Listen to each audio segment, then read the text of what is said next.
We are one of the best famous bulalo in town. Sobrang pinagmamalaki namin na we're not putting anything aside from the flavor of the bulalo itself. Wala kaming kahit anong magic, wala kaming kahit anong broth cubes. We are proud. And siguro ma'am, ang dagdag na when you cook with love siguro. That's the secret. Hi, I'm Cathy Balahaja, isa sa mga nagmamanage dito sa Balahaja Kitchenette. It started 1972 sa kanununuan pa. Actually, third generation na kami na nagmamanage dito ngayon. Sinusunod pa rin namin kung ano yung nasimulan ni Balahaja from the start.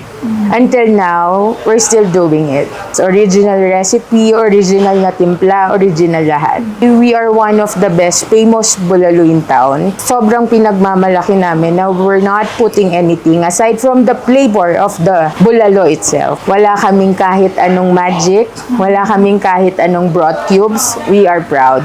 And you can watch us as we cook kasi nasa harap naman siya. Aside sa bulalo, actually ngayon, everybody is loving our inihaw. Yung inihaw na liempo, one of our bestseller, together with the dugo, sobrang favorite siya ng mga tao na pumupunta dito. We are located dito sa Carinderia section sa Slaughter Compound. Come try and taste the real taste of Baguio. Nandito tayo sa Balahaja Kitchenette, dito sa Slaughterhouse, dito sa Senior Santo Niño Compound.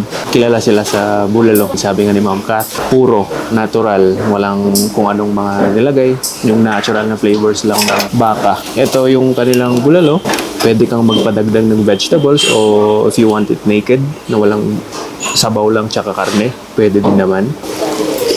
Kung may extra budget naman, I would highly suggest na kuhanin mo yung may mga gulay talaga kasi nagdadagdag siya ng natural sweetness from the vegetables. Tapos, walang anggo, ang linis ng lasa niya. Tapos, na-extract mo talaga yung mga fat. Umahalo na yung lasa ng fat sa sabaw. Malalasan mo na matagal pinakuluan, hindi siya dinaya kumbaga. Try natin yung beef. Yung karne, meron siyang konting smokiness na flavor sa lasa niya. Galing. Patis, sili, kalamansi. Yung lambot niya, oh. Maumaming, beefy, light, malasa. Bango ng garlic rice, bulalos. Let's put something. Ang luto lang. Fresh. Kaya nga nang sabi ni Ma'am, nang yung iba iluto dahil pag naubos yun na. Kasi they want to make sure na everyday fresh lahat. So pag ubos na, yun na yan. Medyo nasa matamis lang siya masyado. Nakdakan. Ginakdakas. Ito yung tsura pa lang. Ganito na yung gusto ko. Suka. Ito yung kanilang bakareta. Right away, meron siyang hints ng peanut butter. Ang linamnam niya. Sobrang lambot niya. Sauce niya, malinamnam. Sobrang linamnam niya. Ito yung kanilang inihaw. Parang ano lang siya, no? Parang salt lang.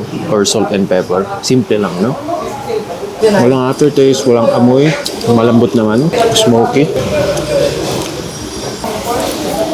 Hindi lang siya yung dugo, asim. May linamnam din siya. Sa mga nakatry na dito, ano yung favorite nyo dito binabalikan? At sa mga hindi pa nakakatry, try nyo yung bulalo nila. Cheers!